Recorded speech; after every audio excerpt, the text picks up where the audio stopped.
everybody, this is Tanner here, and in this week's Around the Block, we have Jennifer LaSalle, who is the Family and Community Wellness Extension Agent here at the Finney County Extension Office. That is correct. Thank you so much for joining us. Thanks for asking me. It's a pleasure to meet you, and we thank you so much for doing this. Sure. So in today's episode, we're actually going to be riding in a 2020 Dodge Durango RT. Ooh. With the Hemi. So, we're very excited to have you, and thank you so much. Well, I'm excited to be here, and thank you for asking me. Absolutely. So, let's go. Okay. Yeah, the fair is getting ready it's gearing up. Yes. Right? And you've got a few things that are actually going on, coming up, very quickly, but the fair really kicks off the following week, July 21st through the 25th, correct? That is correct. So tell us what we can expect from the fair this year. Okay. Well, we're just excited that we get to have almost a traditional fair. Everything's going to be like it was in 2019, except we're not going to be stalling the livestock animals all week long. Besides that, everything's back to normal. Okay. Last year, we had to modify it because of COVID. Yes. We limited the number of entries last year, but we are not doing that this year. So we're hoping that we have a bunch of entries in. Yeah, it'll be a great time, and they have a lot planned on Saturday. So it will be a great community event for everybody to come down and enjoy the fair. Very good. You touched on COVID-19 and the impact that it had on last year's fair. What was that kind of like? I mean, and how does it differ from what's going to happen this year? Okay. Kind of go through that for us. Well, one of the things a lot of people don't understand is that Extension doesn't determine if there's a fair or not. That's from the county commissioners and the fair board, so they make that decision. And when they made the decision that we couldn't have it for the public, a lot of people were upset but understood with the whole COVID. But we really did still have a lot of entries last year. They came in and judged what we call the static exhibits, and that's like the cooking, photography, woodworking, gardening. That's what we called static, and we still had a pretty good turnout there. And the CVB worked really closely with us last year, and they were down there and they took pictures of each exhibit and with the kids' names on it, and then they displayed it on the Facebook page. So we kind of did a virtual exhibit last year. So they still got to show off their stuff to the community like they normally would at any given fair. Yeah, that's awesome. It was just done virtually. So it shows the dedication of the 4-H kids and the families. Yeah, and really last year the livestock show was basically the same too.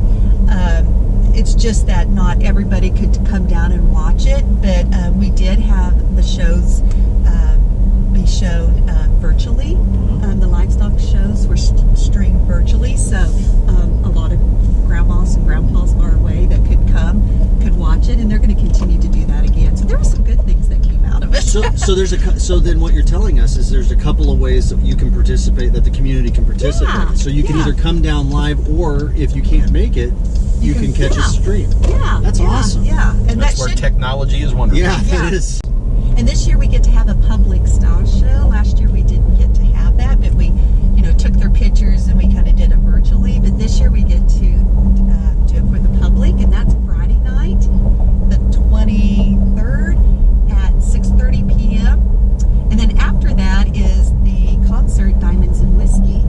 So yeah, it's going to be kind of rolled right into each other. And if you guys want a free concert, at a good free concert, you need to come Friday night and Saturday night. Saturday night is that 80s band, and they were here 2 years ago. They are fabulous. That sounds right up my alley. Oh yeah, that's my era. Yeah, they are fabulous, and it's free. And you need everybody needs to come out. They are really good. They wear the big hair. It's wigs. But they wear the big hair and they sound. I know how that feels. Yeah, you do. I do. And they sound just like the original artist. And Saturday is packed full of fun things to do at the fair. They're going to have an antique tractor pull, and then the little kids tractor pull. Those are always great. Yeah, those are fun, aren't they? It's fun to see the little kids. And course, the concert, and then they're going to have do the Quilt of Valor. They present that. They're going to do that before the concert Saturday night. They have a milking station going on. Kansas Cruisers are going to have their car show. That's going to be on Lake Avenue. They're going to block that off, and so you can look at the car show.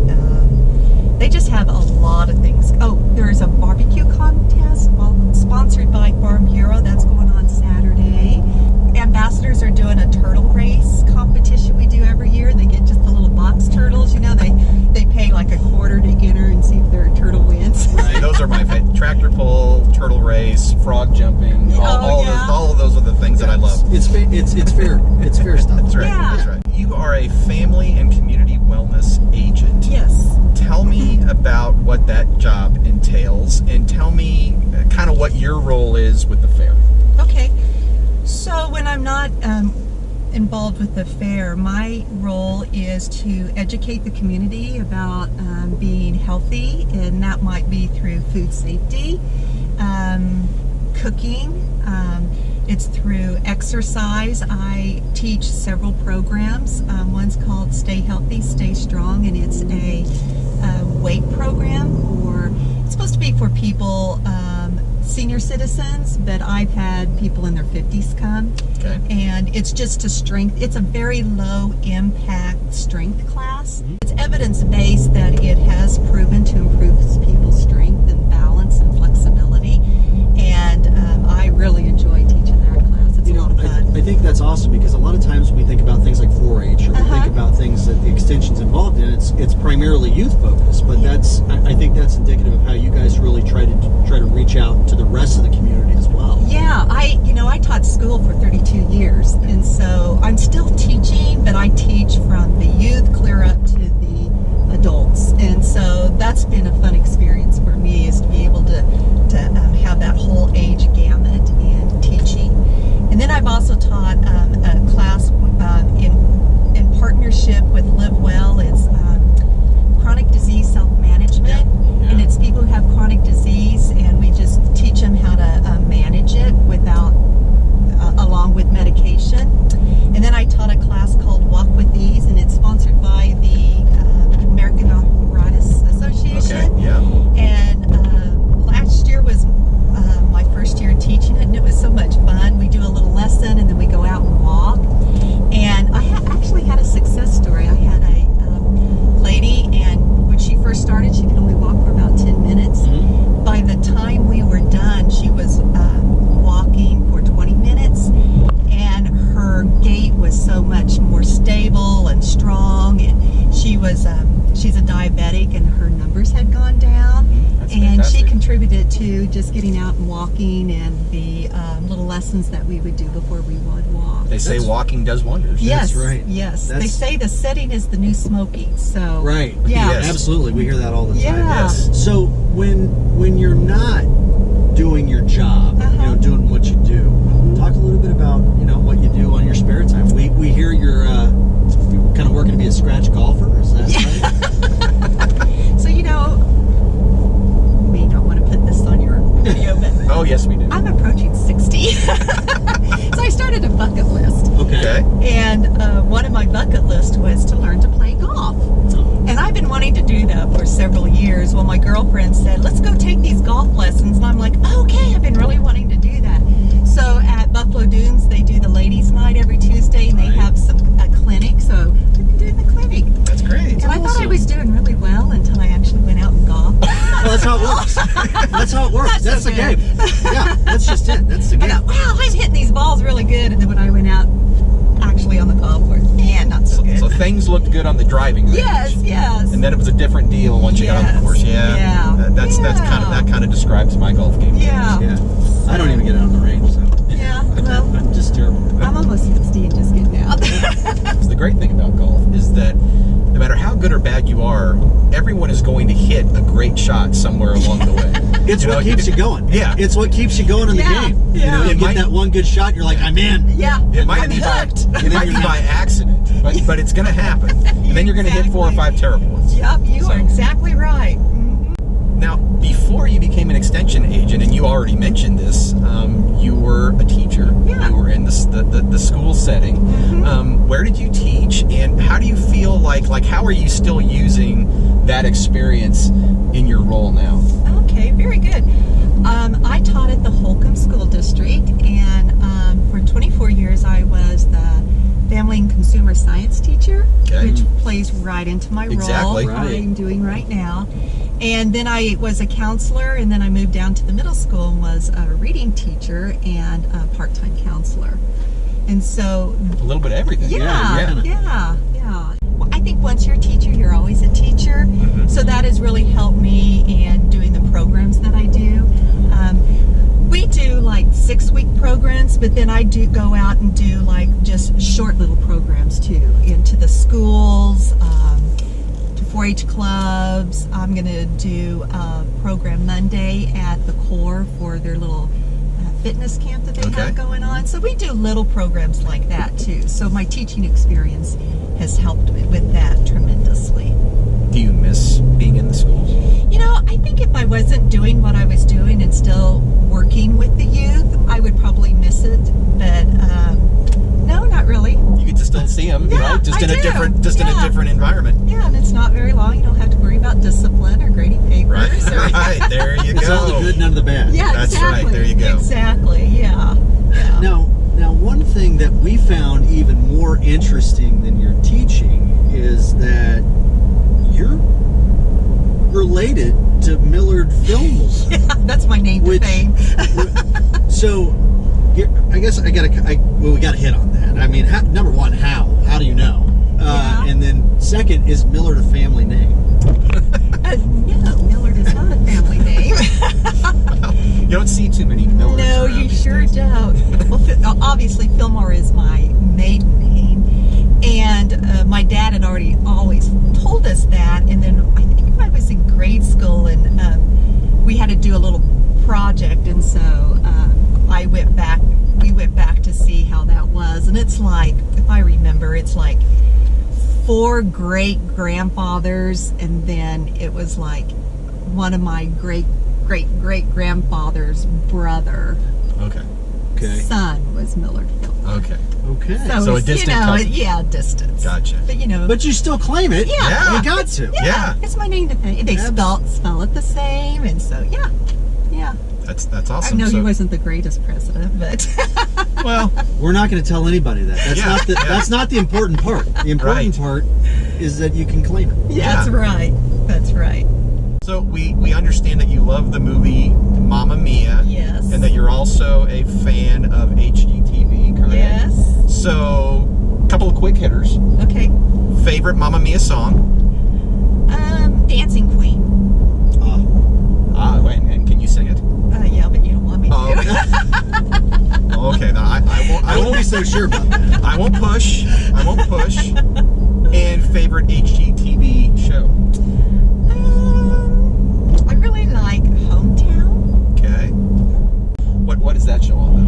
It's a couple in Laurel, Mississippi, and they just go in, it's kind of taken off of Fixer Upper, Okay. where they show them 2 houses and then they fix it up. And my husband always says, "Why do you watch those shows? You never do it." And I'm like, I just like to see the before and after. Well, Right. It's about progress, Is right? that- yeah. I said, I've learned some things off of there, so. Do you ever think about acting on that and doing something like that? That's funny you ask. When I was teaching school, the school newspaper did a little deal on teachers, and they go, "What would be your dream job if you weren't teaching?" And I wanted to be an HGTV host. Okay. That's a great answer. Yeah. Your 4-H experience kind of goes all the way down to your childhood. Yes, That's something it that we, does. as we talked about before, that's something we kind of share. Now, I noticed that you're into sheep, which is kind of like the third animal behind, Yeah. beef and pigs, at least in this region. Yeah. Tell us about that experience. Well, I only did it for like 3 years, and I was just watching it one year, and I'm like, I think I want to do that. So my dad said, okay. So we hooked up with a family that was really into it, and they helped us buy our sheep and helped me through it. It was a good experience. Like every project, there's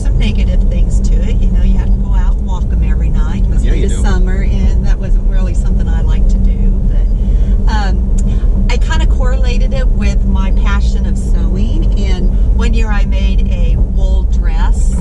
Okay. Yeah. There you go. Okay. And then Finney County used to have what they called ladies lead, and you could make or buy a wool outfit, and then you would lead your sheep, and you got judged. And I did that 1 year and No. won it 1 year Now, did you lead with the halter or without the halter? with the halter. With the halter. Yeah. Okay. I So it was wasn't kinda- like in the showmanship. Right. Okay. Exactly. Yeah. Tanner has some experience. I did. did- were you I showed sheep? sheep. Yeah, I showed Look at sheep, you. steers, pigs. We did Wow. everything. Wow. Yeah. Well, you need to be down here at the fair then. I'm gonna be. Good. Yeah, absolutely. Good. That's awesome. Yeah. The livestock project is a lot of work, but the kids really learn a lot from all 4-H projects. But the livestock project, that's a long process.